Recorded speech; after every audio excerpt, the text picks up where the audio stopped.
Y aquí está ya con nosotros, vamos a invitarlo a que prenda su micrófono. Está con nosotros el doctor, el señor rector Luis Felipe Guerrero Agripino. Doctor, qué gusto tenerte esta mañana aquí con nosotros. Jorge, muchas gracias. Al contrario, el gusto es mío. Siempre dialogar contigo en público, al aire, en corto, como sea, es un auténtico privilegio. Eres un hombre de diálogo y eso creo que hace mucha falta actualmente, que las personas aprendamos más a escuchar, a dialogar, a compartir, a discernir. Muchas gracias por la invitación, Jorge. Estoy con mucho gusto contigo. Muchísimas gracias.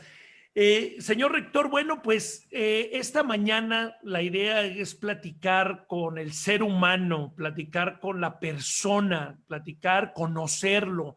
Les he comentado a los invitados que hemos tenido por aquí que de pronto los ciudadanos, las personas, los vemos a ustedes, servidores públicos, los vemos cuando tienen un cargo tan digno, tan alto, tan honroso, los vemos inalcanzables, los vemos como que no son de carne y hueso.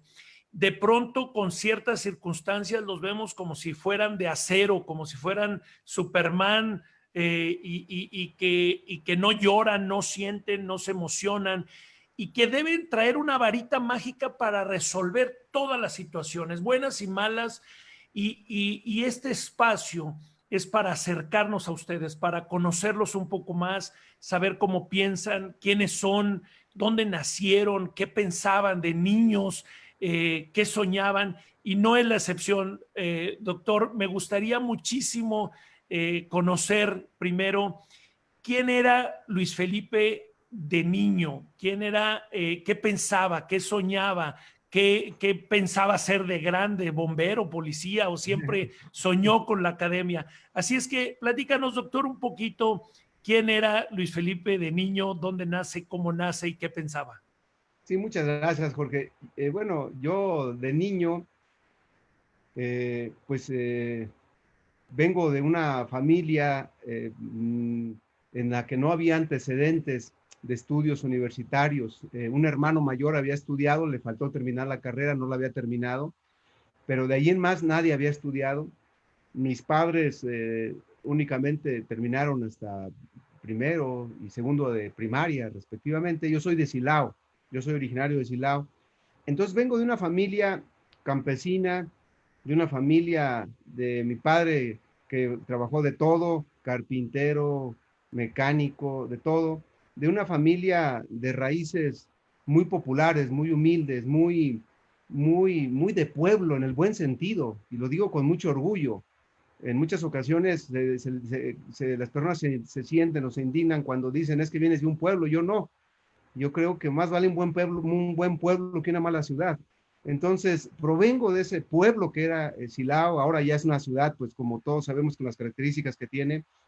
Vengo de ese origen, de una familia de trabajo, de una familia de mucho esfuerzo, de una familia de mucha lucha, de una familia en la que, pues francamente, mis padres trabajaban para ir al día, mis padres trabajaban para podernos mantener, para que pudiéramos, decía mi madre, mi padre decían, con que aprendan un oficio, para que sepan valerse por sí mismos. Entonces, como que la expectativa que se tenía era que supiéramos un oficio, y yo no tenía talento para eso. Francamente no se me daba, entonces pues no, mis hermanos sí, yo no aprendía nada y pues poco a poco fuimos estudiando.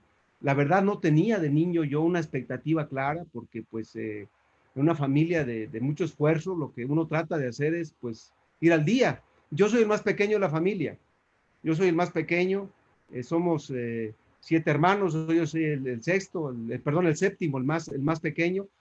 Y es un mito eso de que los más pequeños son los consentidos, porque de niños tienen muchas mamás y muchos papás y luego de grandes tienen muchos hijos. Entonces, no es cierto eso, pero una familia muy unida, una familia de muchos valores, en valores en los que creo que me formaron y me dieron un modelo de vida que te sirve para cualquier carrera universitaria, por valores como el respeto, valores como la lealtad, que no se negocian, valores como la disciplina, que si la antepones ante todo llevas una gran ventaja, porque por más inteligentes que las personas se puedan creer, si no hay disciplina, si no hay perseverancia, si no hay orden, pues tarde que temprano uno se tropieza. Entonces, eso fue lo que aprendí, eso fue lo que traje en mis raíces familiares.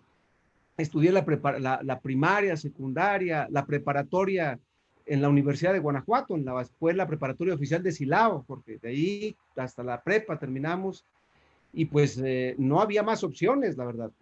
Ahí fue donde yo decidí estudiar Derecho, pero no había otra alternativa. O era estudiar en la universidad pública, en la Universidad de Guanajuato, o era no estudiar, irse a trabajar. No era Era esa la... el Silao de mi corazón, así es que les mando, sabes que tengo un aprecio y un sentimiento muy fuerte con Silao, con la gente de Silao que me abrieron su corazón, es mi segunda patria chiquita, y le mando muchos saludos y cariños a la gente de Silao que la admiro, la reconozco, gente de trabajo, gente pujante, gente tenaz, tenaz, muy tenaz. ¿No era más fácil, doctor, ante ese panorama, esas circunstancias, eh, echarle la culpa a la vida y dejarse llevar por las circunstancias y decir, esto es lo que ya me tocó vivir y como soy el más chico, pues hay que me mantengan entre todos y aquí me quedo en mi zona de confort? ¿En qué momento Luis Felipe se vuelve disruptivo? ¿En qué momento Luis Felipe ve el entorno y dice, no, yo quiero algo diferente? Si bien es cierto que comentas que no se te daban los oficios, no eras hábil para los oficios, ¿en qué momento dices, no, pero pues si no se me dan los oficios, tengo que pegarle por otro lado? ¿En qué momento la cabeza de Luis Felipe se vuelve disruptiva y dice, sí quiero algo diferente? Fíjate que cuando estudié la preparatoria, mis padres incluso ya en ese momento veían que era un gran logro tener preparatoria. Ya veían como, ah, terminaste la preparatoria, o sea, ya puedes hacer algo diferente a ser solamente albañil, obrero, ya. Y cuando me decidí a presentar en la Facultad de Derecho de la Universidad de Guanajuato, para mí fue fundamental. Una hermana que quiero mucho, que ella me apoyó, me animó, tanto económicamente como moralmente. Me dijo, presenta. Y oye, pero dicen que ahí, pues no cualquiera pasa, que se requiere tener ciertas influencias, que se requiere tener ciertos contactos, que se requiere, pues, tener personas conocidas y nosotros no conocemos a nadie. Presenta, presenta. No, ¿cómo crees, hombre? Y era como un mito. Hombre, pasar en derecho, donde presentábamos más de 600, casi 700 personas presentamos, y pasar 45, yo llegué al examen, me sentí muy bien, pero yo escuchaba compañeros que decían, no, pues es que mi papá conoce a fulano, tengo un tío no sé quién, y yo decía, no, pues yo nada, vengo aquí con lo que poquito que según yo sé, pero pues ahora resulta que pues eso no es suficiente, vamos a ver cómo me va. Entonces, el día que yo veo que dan los resultados de los exámenes, yo no iba a ir por los resultados, Jorge. Yo estaba convencido de que no iba a pasar. No por no creer en mí, sino yo veía un contexto muy difícil. Y me acuerdo que unos amigos me animaron. Vamos o no, dije yo, vamos, vamos. Ya cuando llegamos y veo que está mi número ahí, que no, yo no podía creerlo. No me vas a creer, pero me esperé hasta el final, volví a quedarme para ver mi número. Al día siguiente volví a ir para cerciorarme. Ese día cambió mi vida. Fue un antes y fue un después. Porque entrar a ese maravilloso edificio, pasar por la escalinata, luego entrar por el edificio central, por la puerta principal de la universidad y ver algo que era inalcanzable para mí, para mi familia no daba crédito. Nunca olvidaré el semblante de mi padre, de mi madre, de mis hermanos, de que uno de ahí fuera a estudiar en esa universidad, decía mi mamá, donde hay una escalinata grandotota, ahí mamá, ahí voy a estudiar. O sea, pero ¿cómo? Entonces, para mí, eso es un antes y un después, Jorge, porque yo dije, si pude llegar aquí, lo que yo voy a hacer primero, yo dije, y creo que eso me vino muy bien. Dije, a ver, yo me voy a divertir, en el buen sentido. Yo voy a gozar mi carrera. Yo ya sufrí por pasar.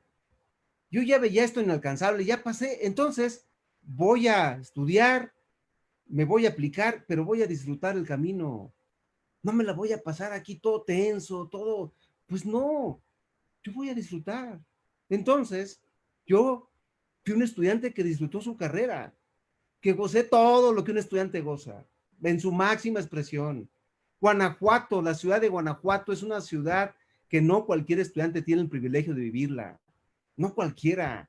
No cualquier estudiante tiene el privilegio de llegar al edificio central, estar en el patio de estudios, interactuar con sus maestros, que eran los maestros que en ese tiempo eran los magistrados, eran los jueces, era gente del medio jurídico y que yo podía interactuar y que yo podía conocer gente de muchos lugares y que yo podía interactuar en una misma aula con el hijo de un abogado, con el hijo de un diputado, con el hijo de un político, con el hijo de un empresario, y que yo no me sentía ni más ni menos. Ahí aprendía que no era nadie más, pero tampoco nadie menos. Ni más ni menos, igualito.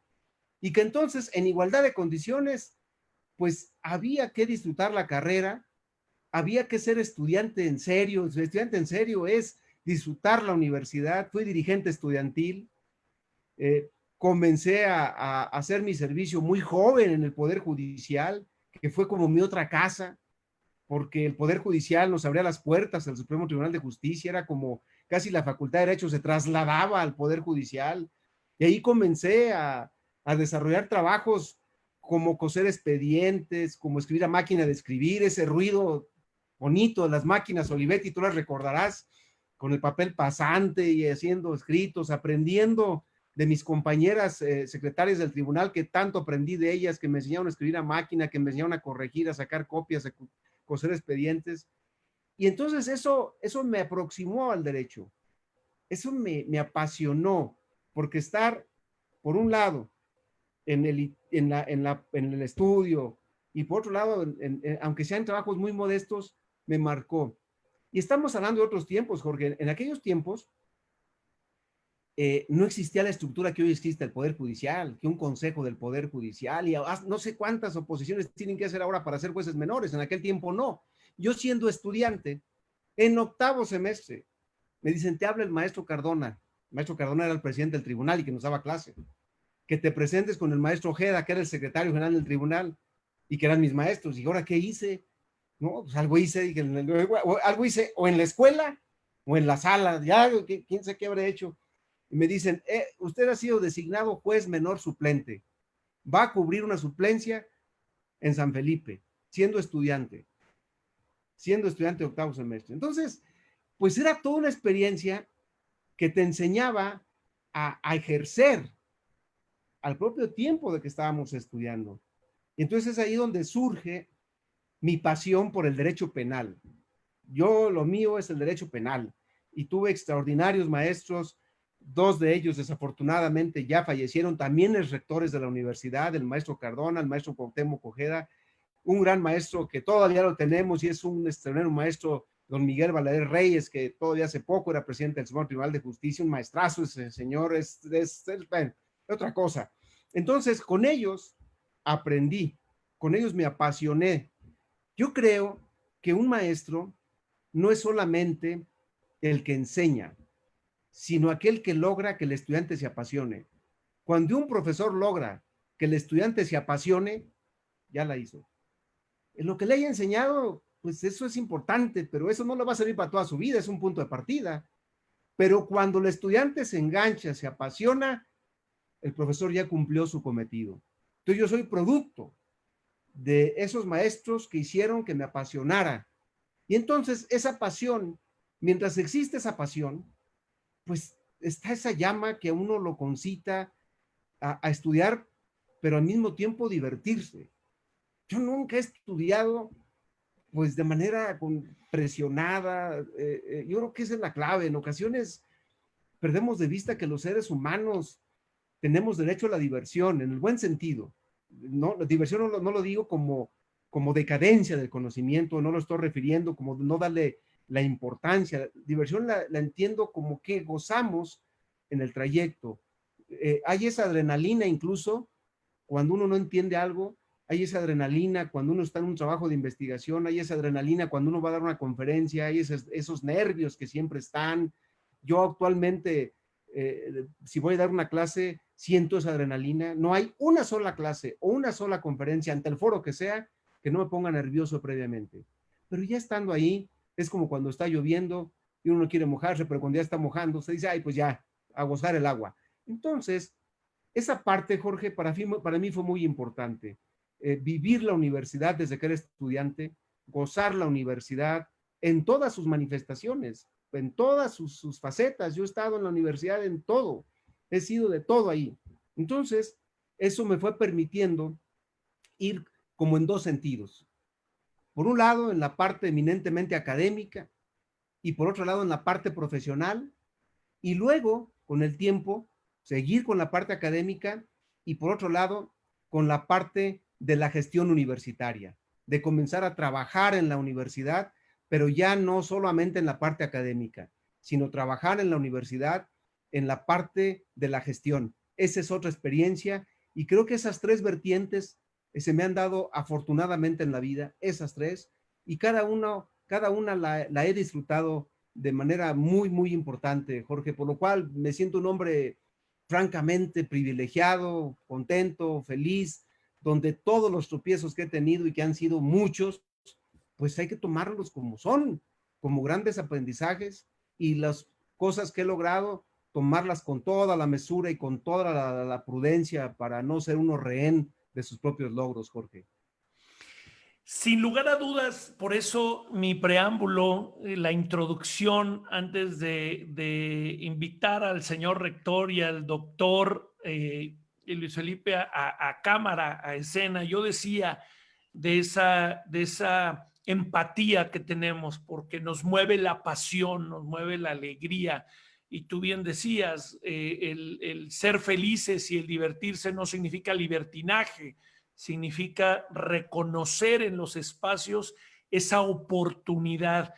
Yo rescato de esta primera parte tres cosas que has mencionado, que me parece que hoy los jóvenes, los adultos mayores y todos quienes hoy estamos en esta faz de la tierra deberíamos de tomar. La primera, ese ideal, ese sueño, esa capacidad de asombro que mencionas cuando tu familia, cuando tú mismo hablan de esa escuela de la escalinata, el tener un referente aspiracional, el decir, reconozco en la máxima casa de estudios una posibilidad que en ese entonces era de las pocas que había en el estado de Guanajuato y en México. Siempre la máxima casa de estudios de Guanajuato será un referente latinoamericano y mundial. Y el decir, wow, ¿habrá esa posibilidad? Eso es una capacidad de asombro, de sencillez que hemos perdido los seres humanos.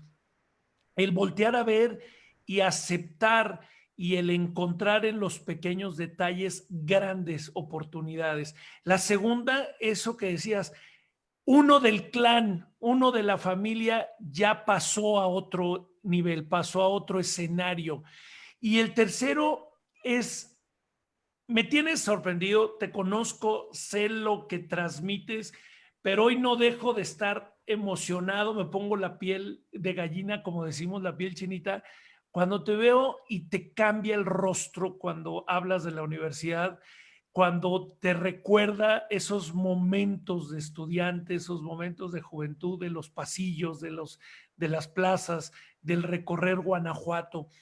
Como un chavo viniendo de un pueblo, y yo también lo digo con todo el amor y el cariño, refiriéndome a Silao, como un chavo en ese tiempo viniendo de un pueblo, yendo a la capital, a rozarse con los grandes políticos, con los magistrados, en una ciudad apasionante de jóvenes de todo el mundo, ¿cómo hace para no perderse y caer en el libertinaje y mantener la vertical? Si bien es cierto, disfrutando y apasionándose con todo, ¿cómo no irse al otro extremo? Porque es muy fácil de estar en una burbuja de un pueblo a una libertad absoluta.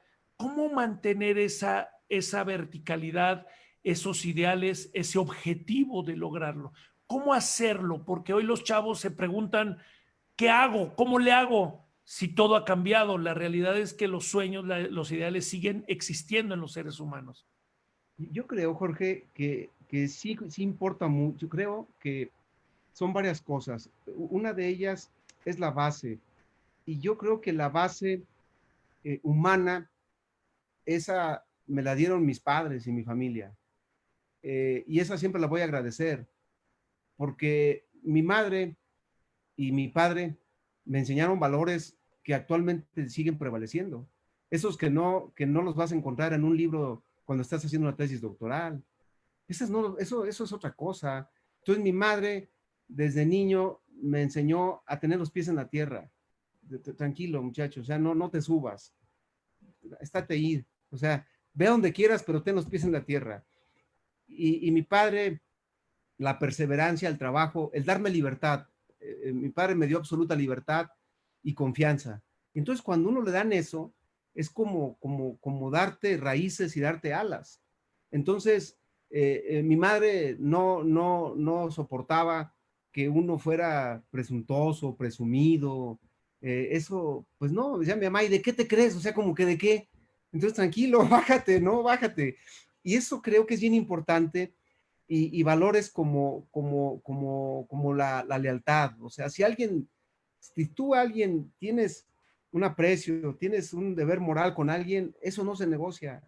Eso va para toda la vida. Entonces, eso te ayuda a interactuar, te ayuda a entender que todo lo que vayas logrando, pues es pasajero también y que finalmente la vida te va dando diversas oportunidades y tropiezos, porque he tenido muchísimos, he tenido muchos, y vas aprendiendo a que, por ejemplo, cuando tienes una responsabilidad y que tú representas a alguien o algo, en este caso a alguien, una institución, pues es un cargo o es una responsabilidad que adquieres no como un regalo, no como una concesión graciosa que se te haga, sino justamente como una enorme responsabilidad.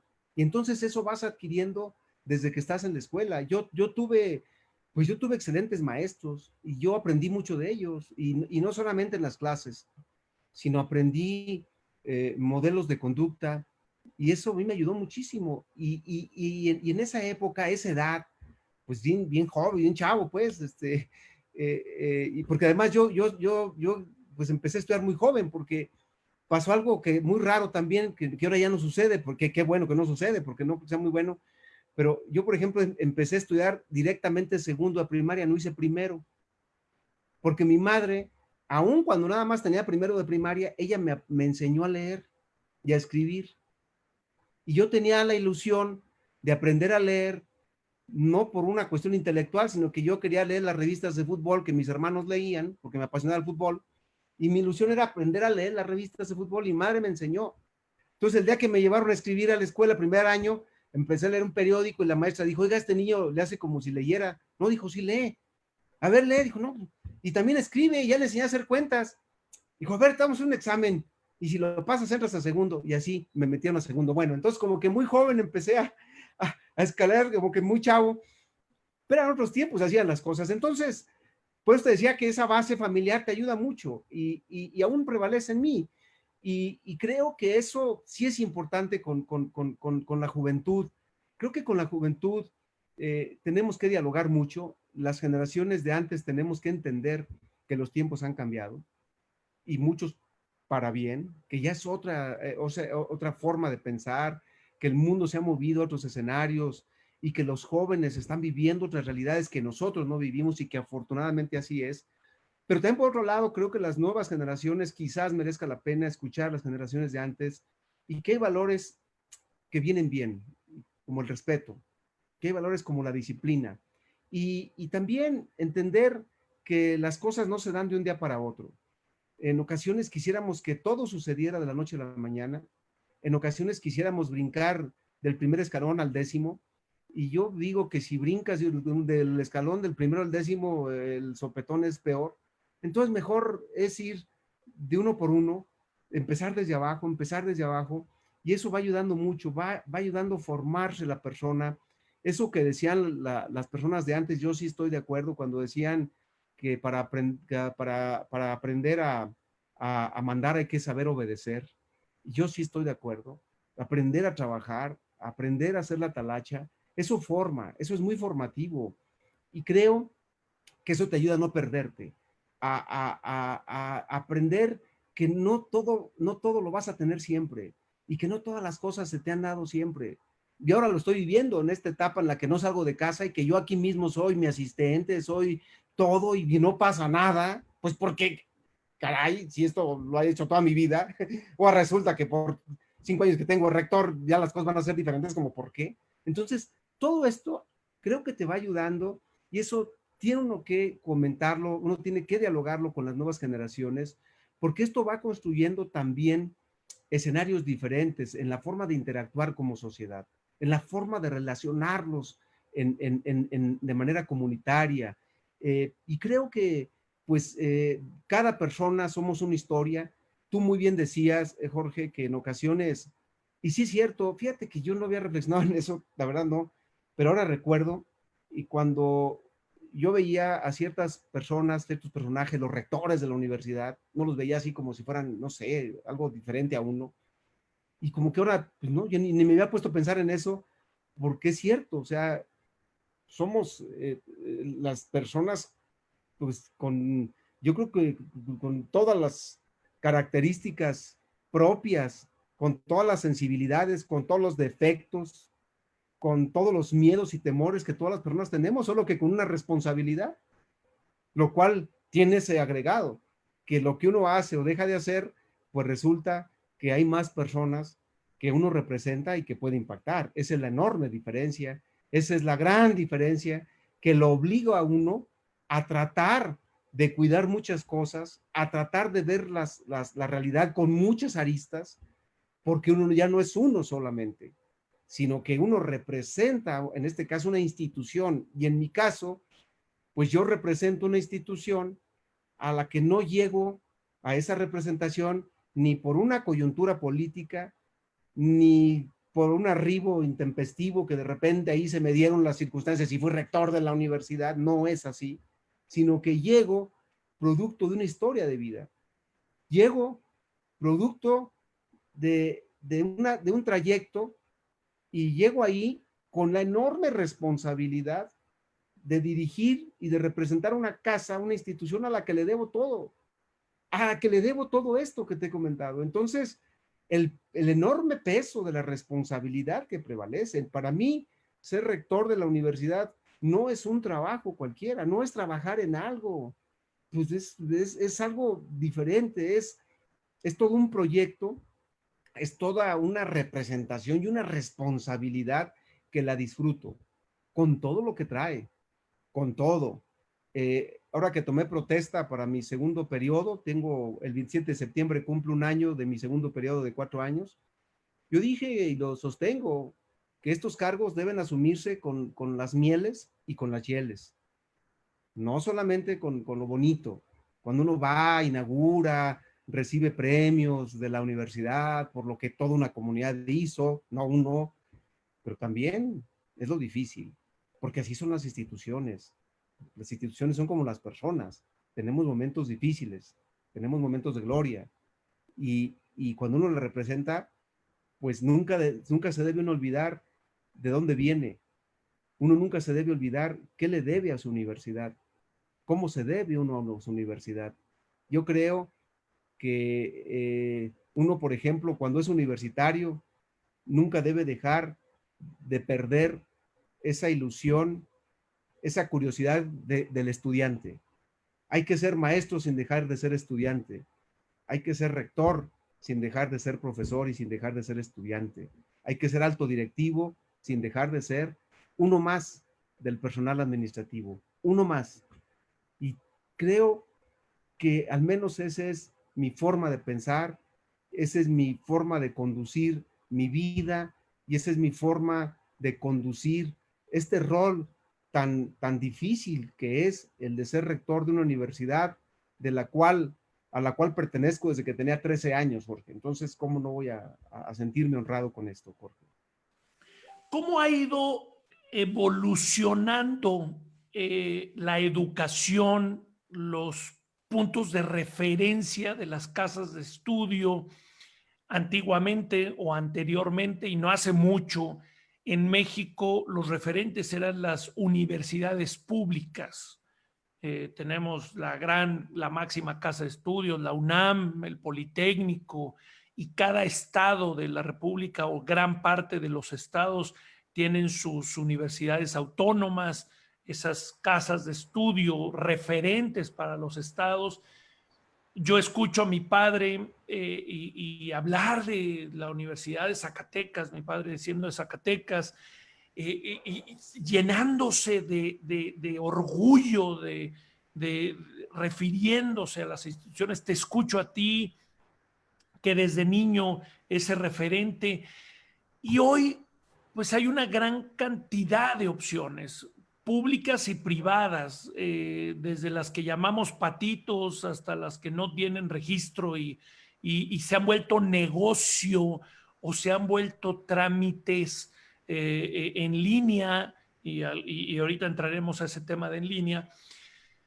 Pero parecería que hoy la educación para nosotros papás se ha convertido en un trámite para el hijo, la hija. Es decir, el librito dice que tienen que estudiar la primaria, la secundaria, la prepa y tienen que tener una carrera. Eso dice el librito que me enseñaron a mí. Así es que no importa en dónde, no importa cómo, saca un papelito y creemos los papás que con eso ya fuimos buenos papás, el hecho de que los hijos salieran. Segundo, en esta gran competencia, los papás nos hemos vuelto víctimas de nuestros traumas, de nuestros complejos, porque los papás decimos, no quiero que mis hijos sufran lo que yo sufrí.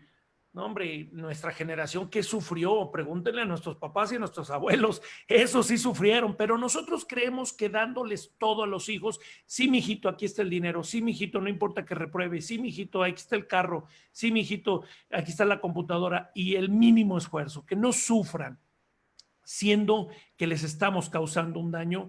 ¿Cómo trabajar en esos dos vertientes? En esta gran oferta educativa, cómo la Universidad de Guanajuato busca seguir manteniendo ese liderazgo, esa ilusión de ser una gran casa de estudios. Y segundo, cómo empatar con los papás la educación que se debe generar en casa y que no es responsabilidad de la primaria, ni de la secundaria, ni del profesor, sino de los papás en casa. ¿Cómo hacer para trabajar esas dos cosas que parecerían distantes, pero deben de ir de la mano? ¿Cómo hacerlo, doctor? Sí, Jorge, qué pregunta de mucho fondo. A ver, yo creo que en este caso la universidad pública debe abrir la mayor cantidad de espacios posibles, porque estamos hablando de equidad, de que las personas que quieran estudiar el nivel superior tengan más acceso a la universidad pública. ¿Por qué la universidad pública? No porque no respete, al contrario, yo respeto a todos los niveles educativos, mi respeto a todas las universidades. Eh, pero la universidad pública en cuanto a que es la que puedes acceder y el costo es muy bajo, es la realidad. Esa es una realidad y donde puedes acceder ahí y que, no, que en condiciones económicas generales del gran número de guanajuatenses, por ejemplo, no pueden acceder a la universidad privada. Yo me encuentro en esos supuestos cuando yo estudié. Pero también a esto hay que agregarle otro factor y que es ya de la educación en general. Yo creo que hablando de educación en general, sí hay que retomar el concepto de educación en su sentido más amplio. En su sentido más amplio. ¿A qué me refiero? El tener el título de nivel superior es muy importante. Digo, yo soy rector de la universidad, ¿cómo no voy a valorarlo? Pero creo que es importante que retomemos toda la base, todo el proceso educativo completo, todo. Lo digo por lo siguiente. A ver, actualmente, pues sí,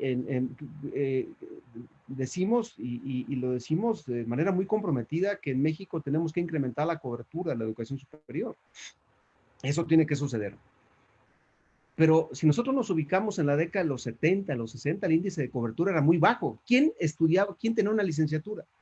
¿Quién tenía una licenciatura? O sea, Cuando yo estudié todavía la licenciatura en Derecho, tú lo acabas de referir, yo ingresé a la licenciatura en Derecho en el año del 87, éramos 5 universidades en todo el estado, nada más, para estudiar Derecho, Universidad de Guanajuato, de La Salle, la Benavente de León, la UQI, la UBAC, la Ibero, y la Universidad de Guanajuato éramos 5.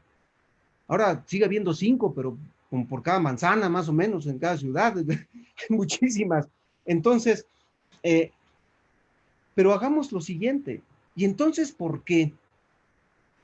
¿Por qué si tenemos más personas con un título? Entonces, ¿por qué como sociedad todo pareciera indicar que no hemos avanzado? O sea, entonces, ¿por qué decimos que incrementa la violencia, incrementa la delincuencia? ¿Por qué? Algo está pasando ahí, algo no estamos haciendo bien, hay que reconocerlo, porque nuestra finalidad no puede ser nada más, a ver cómo le hacemos para que todos tengamos un título. No, ese es el punto culminante, pero no hay que perdernos. Lo importante es visualizar la formación de la persona con un título, no un título sin formación de la persona, que son cosas diferentes.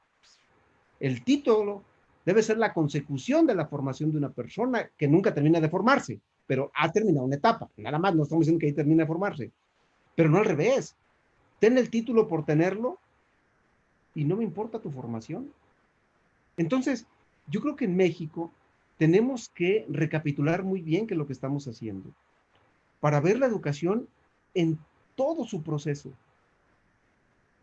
Nosotros acabamos de aprobar una carrera, una licenciatura para la enseñanza en la educación inicial, previa a la educación básica, de los niñitos, niñitas.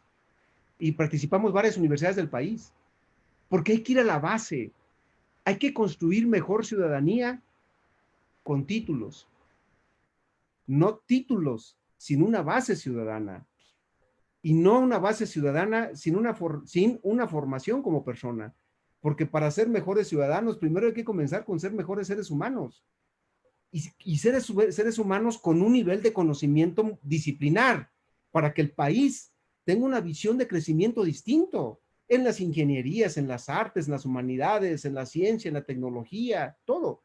Pero no hay que perder de vista esta base. Y lo digo, por ejemplo, porque nosotros en la Universidad de Guanajuato tenemos el nivel medio superior, la prepa, como le conocemos coloquialmente.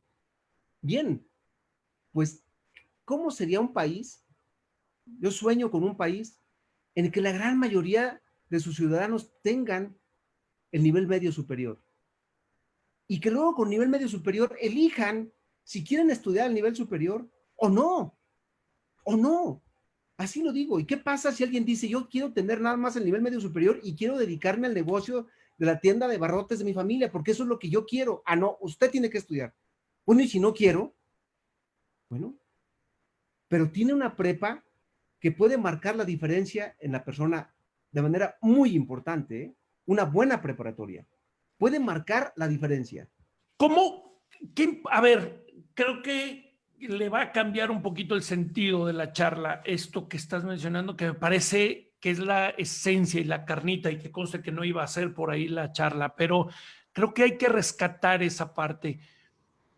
Me llegó ayer un meme, perdón, un poquito haciendo una analogía de lo que estás comentando, me llegaba un meme ayer en WhatsApp y sale una señora en la caricatura con el niño en la computadora y la mamá con el cinturón o la chancla atrás del niño, viéndola así con cara desesperada, y aparece una nubecita en el meme y dice, la pandemia me enseñó que me estoy dando cuenta que el problema no era el profe ni la escuela, y puntos suspensivos.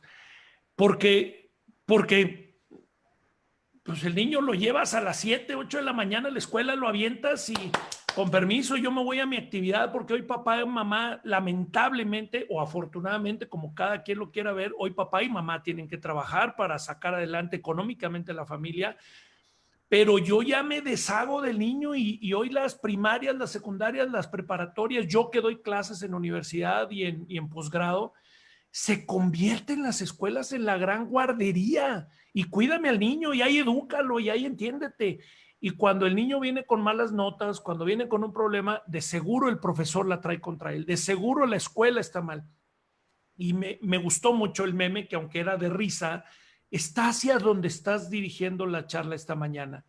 La pandemia me enseñó que el problema no es el profe ni la escuela, por una parte. Y segunda, ¿cómo quitarnos, rector, cómo quitarnos de la cabeza que la escuela pública es la única opción porque no tengo dinero? ¿Cómo quitarnos de la cabeza que la escuela pública pues es lo que ya me quedó y pues ni modo, aunque sea malita, pues ya es porque no tengo para pagar una privada? Hoy tienes otra, y ojalá y nos alcance el tiempo, hoy tienes otra responsabilidad que me he enterado de la NUYES, del pensamiento de todas las universidades. Pero ¿cómo llegamos a ese México que estás soñando? ¿Cómo hacer para que realmente exista esa conciencia en los estudiantes y en los papás, para que realmente construyamos una mejor sociedad basada en educación, en casa y en la escuela? ¿Cómo lo empatamos? ¿Cómo llegamos a ese sueño que tienes?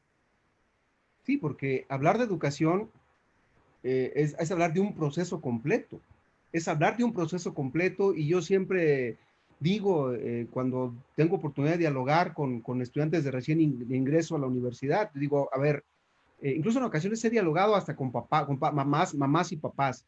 Digo, a ver, ese es un trabajo en equipo, ¿eh? Esta es una corresponsabilidad. Esta es una corresponsabilidad, es un trabajo en equipo.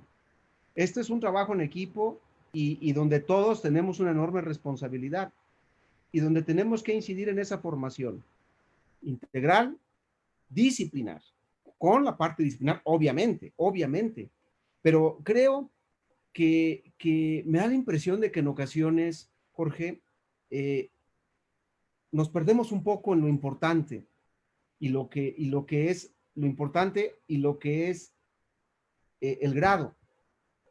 Eh, en ocasiones decimos, bueno, es que yo tengo muchos posgrados. Bueno, pues está muy bien. Yo creo que eso está muy bien. Pero yo lo que siempre digo es, ¿cómo ejercemos los grados que tenemos? ¿Un grado para qué nos sirve? ¿Un título para qué sirve? ¿Un posgrado para qué sirve? ¿Cuál es su utilidad? Mi finalidad será tener 3 doctorados, 4, 5, o la finalidad será tener una educación completa que culmine y debe culminar con los grados, pero el ejercicio de ese grado. Si tengo una licenciatura es porque tengo una formación importante que me va a permitir tener un conocimiento para el ejercicio profesional de manera responsable y de manera con un compromiso social por el grado que yo tengo de licenciatura. Si tengo un grado de maestría es porque tengo un conocimiento especializado y que incluso me va a permitir compartirlo para formar otras generaciones. Y si tengo un doctorado, bueno, perdón, pero es que tengo que realizar investigación y que esa investigación tenga un impacto en la atención de un problema prioritario. Entonces, creo que es muy importante que abramos todos los espacios posibles para mayor acceso a la educación superior, pero no perdamos lo importante. No lo veamos solamente como la culminación misma, sino todo el proceso. Necesitamos en México una reconfiguración de muchas cosas para que nuestra base de formación ciudadana tenga una mayor solidez, que es lo que muchas veces nos sucede y es lo que muchas veces nos pasa y nos damos cuenta de que cuando vemos índices de criminalidad tan altos, cuando vemos un clima de violencia verdaderamente preocupante, violencia, hijo, pensamos, ¿qué nos pasó? ¿En qué momento nos hemos perdido como sociedad? ¿En qué momento esto se nos está yendo de las manos? Y en tiempos de crisis, en tiempos de situaciones difíciles, tenemos que retornar al punto de partida, y que es la educación. Ahí está la base, ahí está la parte estratégica que tenemos que visualizar como una gran política de Estado, como una gran política de Estado. Yo digo, ahora que tengo esta responsabilidad en la COEPES, es que la educación, sea pública o sea privada, es un bien público común. Es un bien público común. Porque una persona que egresa de una universidad pública o una persona que egresa con un título de una universidad privada, sea pública o sea privada, va a ejercer, va a prestar un servicio público. ¿Por qué? Pues porque va a ser dentista, va a ser médico, va a ser contador, va a ser psicólogo de la universidad pública o privada y va a ofrecer un servicio al público. Y esto tiene que ver con cómo conceptuamos y cómo queremos una sociedad que ofrece servicios profesionales de alto nivel. Coepes, es cierto, dije Anuyes y es Coepes, perdón. Decías también hace rato, y a mí me tocó también con los profesores. Anteriormente, ser profesor era un gran honor, era un gran orgullo. Yo recuerdo todavía, no hace mucho tiempo, cuando se hablaban de las encuestas de confianza, las encuestas de confiabilidad y los resultados, por lo menos en México y en gran parte de América Latina, salía en primero, segundo y tercer lugar el sacerdote, el profesor y el policía o el soldado. Eran los tres referentes de México y de América Latina. Hoy, lamentablemente, creo, no sé cuál de los tres todavía siga en el top 3, si el sacerdote, el profesor o el militar. Y era un referente de respeto. Tú decías respeto y disciplina en la vida de todos los ciudadanos y eso hace una mejor sociedad. No miedo, no tenerle miedo al profesor, tenerle respeto, no tener indisciplina, sino una disciplina, un hábito, un orden. Decías, mis profesores, grandes magistrados, también cuando hablabas de tus profesores y decías sus nombres, se te iluminaba la cara por decir, fui alumno de fulano. Y se te llena la cara de emoción diciendo, no cualquiera tuvo un profesor como el que yo tuve. Es decir, antes era una vocación honrosa que un ser humano podía decir, quiero estar frente a un grupo. Todavía en lugares como Oaxaca, como Chiapas, como todo el sur sureste, hay niños que quieren ser profesores, ansían con ser profesores. Y hoy lamentablemente en nuestras comunidades, en nuestras grandes ciudades, le preguntas a nuestros hijos si está en su mente ser profesor. No, hombre, ser profesor, no, no, hombre, eso es. Y lamentablemente muchos terminan o terminamos siendo profesores por necesidad. Es como los taxistas, y no estoy demeritando, y por favor quiero ser muy claro, no estoy demeritando a nada ni a nadie, pero a veces ya hoy ser profesor es mi última opción porque no encuentro chamba en otro lado. Y se pierde ese entusiasmo, esa alegría que mencionabas. Decías, ser profesor es trascender, no es dar la clase, es emocionar al alumno. Pero ¿cómo voy a emocionar al alumno si yo estoy yendo a fuerzas a dar clases? Si es mi última opción, no encontré trabajo en ningún lado, pues me meto a dar clases de matemáticas, de español o en una universidad si es que tengo un título. ¿Cómo vamos a revertir eso? ¿Cómo volver a incitar a un presidente de una compañía, al directivo de una compañía, a ofrecer un poco de su tiempo para contagiar a los alumnos? Sí, Jorge, yo creo que es un proceso en varias vías. Por un lado, como sociedad, tenemos el compromiso moral de darle su lugar a la maestra y al maestro, de todos los niveles, de todos, de todos. Y también quienes tenemos el privilegio de ser maestros o maestras de todos los niveles, tenemos una enorme responsabilidad. Eh, a, para mí aquí aplica mucho aquello que García Márquez decía, que para cualquier oficio, arte o profesión se requieren tres cosas: vocación, formación y decisión. Y si no se tiene una, mejor hay que dedicarse a otra cosa. Si uno no tiene vocación, si no hay vocación, olvídate, no, los demás pasos ni siquiera cuentan, ya no le entremos a los demás. Se requiere vocación, pero no basta. Se requiere formación. Porque si uno no está formado, no esperemos que los estudiantes se formen si uno no está formado. Y se requiere decisión. Y en la decisión van implícitos muchas cosas. Para el sacrificio, para la lucha, porque es donde uno se siente realizado. Y en todos los niveles. En una ocasión platicaba con un amigo que hace muchos años que yo no veía. Y en ese tiempo yo no ocupaba ninguna responsabilidad. Era directiva, era profesor investigador de tiempo completo de la Universidad de Guanajuato en Derecho. Y después de muchos años me reuní con él y me dice, ¿tú a qué te dedicas? Dice, sé que eres doctor, pero ¿qué haces? Le digo, bueno, yo hago un poco de investigación, le digo, y soy profesor, doy clase en licenciatura, en maestría y doctorado. Digo, ¿y tú? No, dice, pues yo también soy profesor, dice, pero nada que ver. ¿Por qué nada que ver? Dice, yo se doy clase secundaria, en la prepa, o sea, pues, tú estás en otro nivel. Dije, a ver, yo creo que son cosas diferentes. A lo mejor, porque me dice, yo nunca podría estar donde tú estás. Le dije, ¿qué crees que yo tampoco donde tú estás?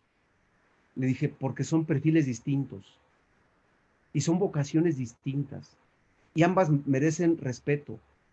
Aquel que tiene un grupo de licenciatura, un grupo de doctorado, tiene un perfil, pero a lo mejor ese perfil no le da para tener un grupo de adolescentes, ¿eh?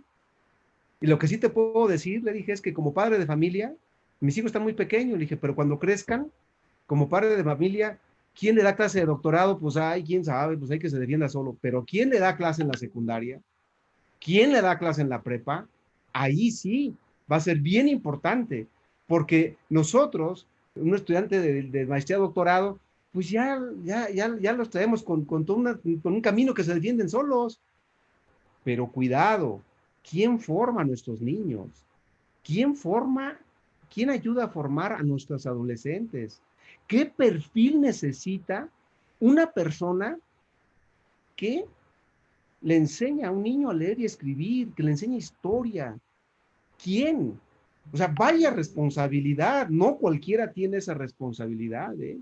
Entonces, para mí merecen un respeto increíble aquellas personas que tienen vocación, formación y decisión de ser docentes en preescolar, en primaria, en secundaria, en la prepa. Hombre, yo tengo gratos recuerdos de mis maestros de primaria, de secundaria, de la prepa, y que les tengo un extraordinario respeto. Yo me he encontrado ahora, eh, eh, me he encontrado profesoras que me dieron clase de primaria, en secundaria, y me dicen, híjole, es que no sé cómo hablarle. Digo, a ver, hábleme de tú, y yo le voy a hablar a usted y usted, como siempre ha sido, como siempre ha sido. Usted será usted y yo seré tú para usted. Por favor, eso no debe cambiar, porque nunca voy a olvidar eso que usted me enseñó. Eso. Entonces, eso no debe cambiar. ¿Cómo? ¿Cómo es posible? O sea, entonces, es bien importante, Jorge, que retomemos. Necesitamos hacer procesos en México importantes para retomar la importancia, la trascendencia de la labor docente en todos sus niveles. ¿Cómo cómo no le voy a dar su lugar a un docente de preescolar? Tienes enorme responsabilidad con una niñita, con un niñito de esa edad. ¿Cómo no le voy a dar su lugar a un docente de secundaria, con los adolescentes, con los del nivel medio superior? Cuando hay quienes ya pasamos por allí con terribles problemas de indecisión, ¿pero qué es la adolescencia, pues? Entonces, eh, ver la educación en su proceso completo y como padres de familia, que yo soy padre de familia, no perder de vista que lo que yo haga o deje de hacer, no espere que otras personas o otras instituciones lo enmienden. No, porque eso es una irresponsabilidad. Más bien trabajar en equipo. Eso sí, porque, y eso nos obliga a quienes ejercemos esta extraordinaria labor de la docencia a estarnos formando y preparando siempre, a mantener esa sensibilidad con lo que hacemos, porque reitero, es una vocación. Es el primer piso para ser docente, vocación. No es el único, pero es el primero.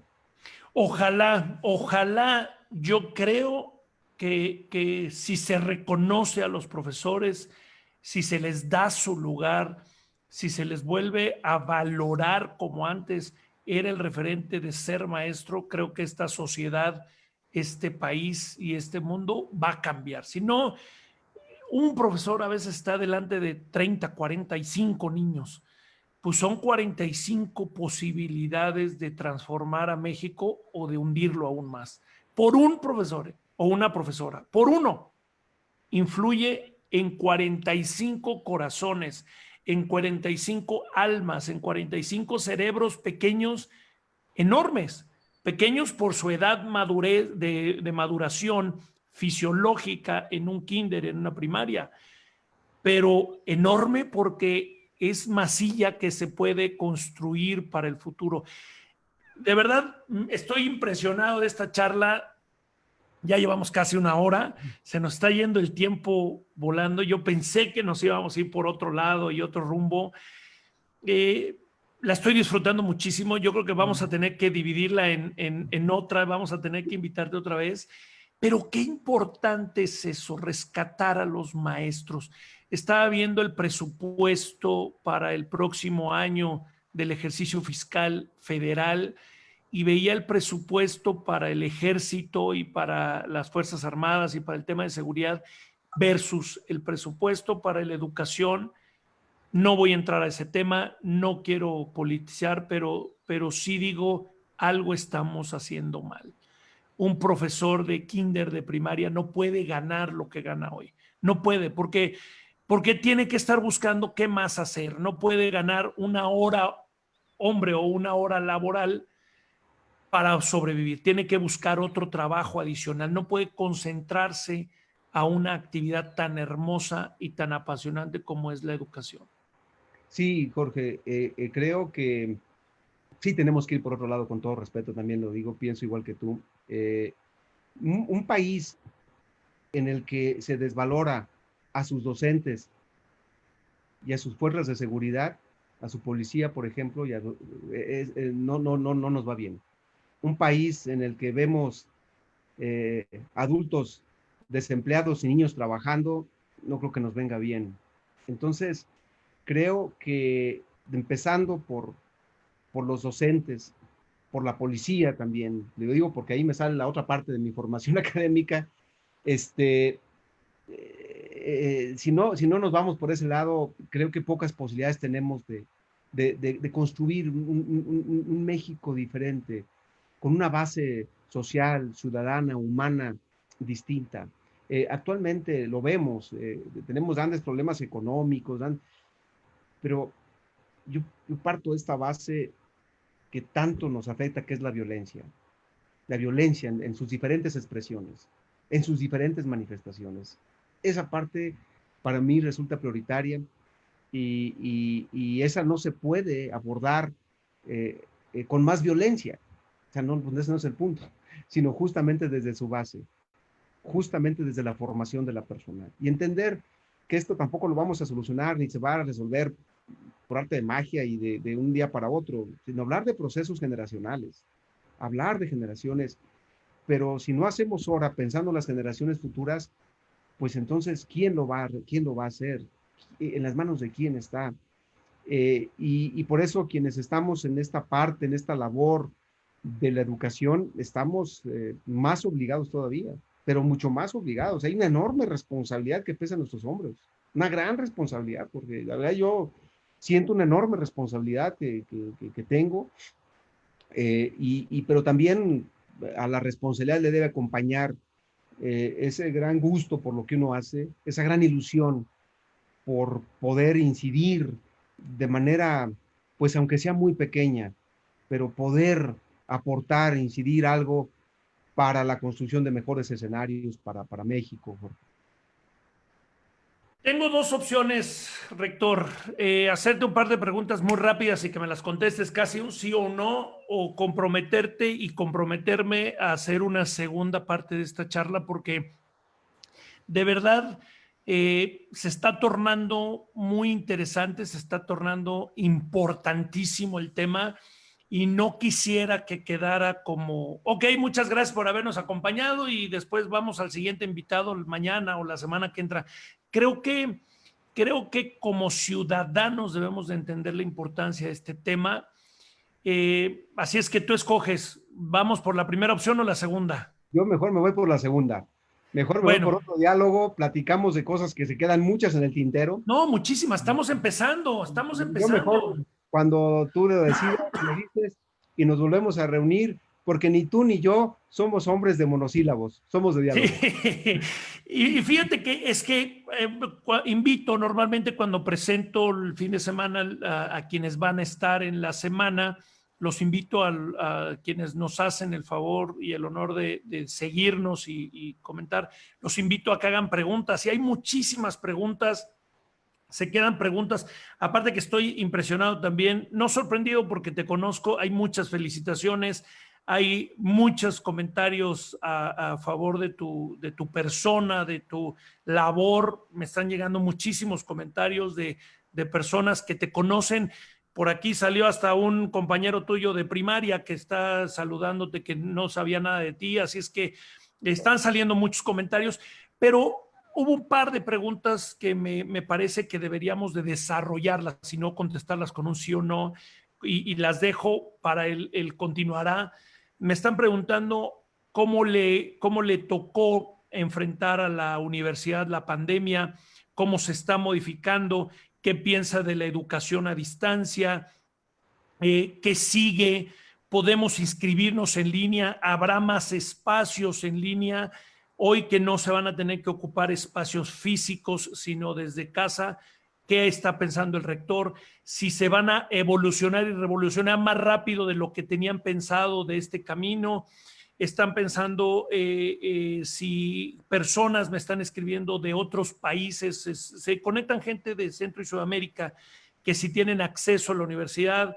Me están preguntando que si es como en Estados Unidos, en México, de que por ser extranjeros tienen que pagar una cuota adicional, etcétera. Me están llegando muchas preguntas que creo que en 3 minutos que nos quedan, creo que sería muy atropellado hacerlas y que nos pudieras contestar.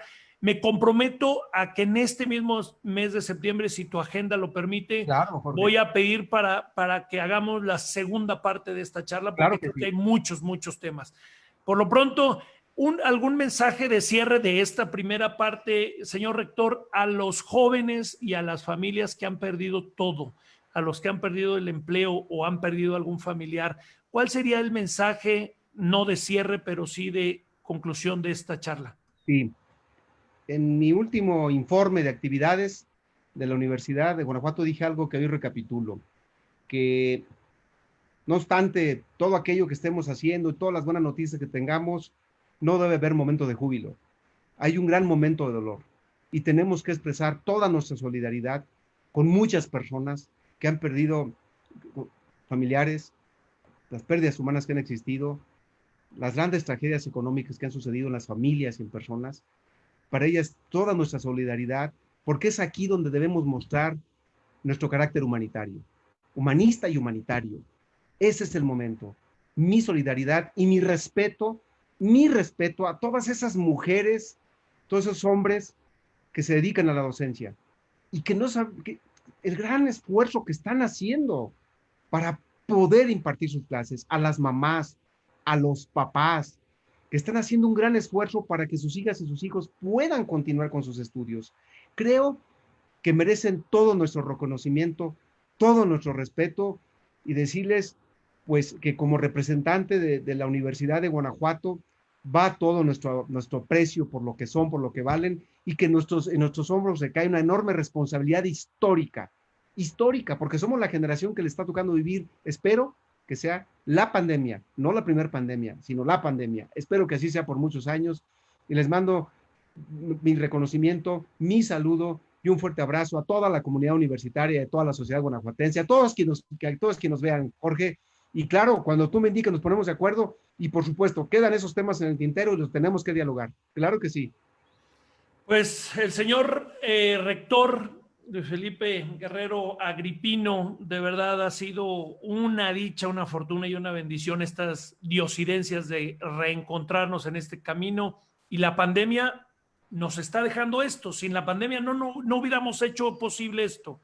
Nos Claro. hubiéramos tomado un café y hubiera quedado en un diálogo increíble, pero solo entre nosotros dos.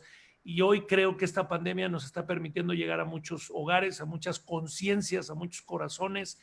Y este video se queda grabado, vamos a estarlo transmitiendo, se queda en el canal de YouTube para quien lo quiera ver, compartir. y queda el compromiso. No va a ser una despedida. Me comprometo a que en este mismo mes retomamos la charla para desahogar los temas. Y a ustedes, de verdad, gracias por acompañarnos, gracias por estar construyendo este país todos los días. Báñense, arréglense, no anden en calzones, no anden en pijama, de verdad, mándenle una señal a los chavos de que no estamos de vacaciones ni estamos derrotados, estamos viviendo y aprendiendo una nueva realidad, y ese mensaje que como papás, al estar bañados, al estar arreglados, rasurados, es el mensaje que le mandamos a los hijos para que tomen clases a distancia, para que aprovechen el tiempo. Este bendito país llamado México lo construyes tú, lo construyo yo. Si te cuidas, me cuidas. Si me cuido, te cuidas. Y no esperemos a que venga alguien a resolvernos las cosas. Gracias. Y les aviso inmediatamente cuándo continuará esta charla. Señor rector, mil gracias por habernos acompañado. Gracias, Jorge. Te mando un abrazo. Gracias, buen día.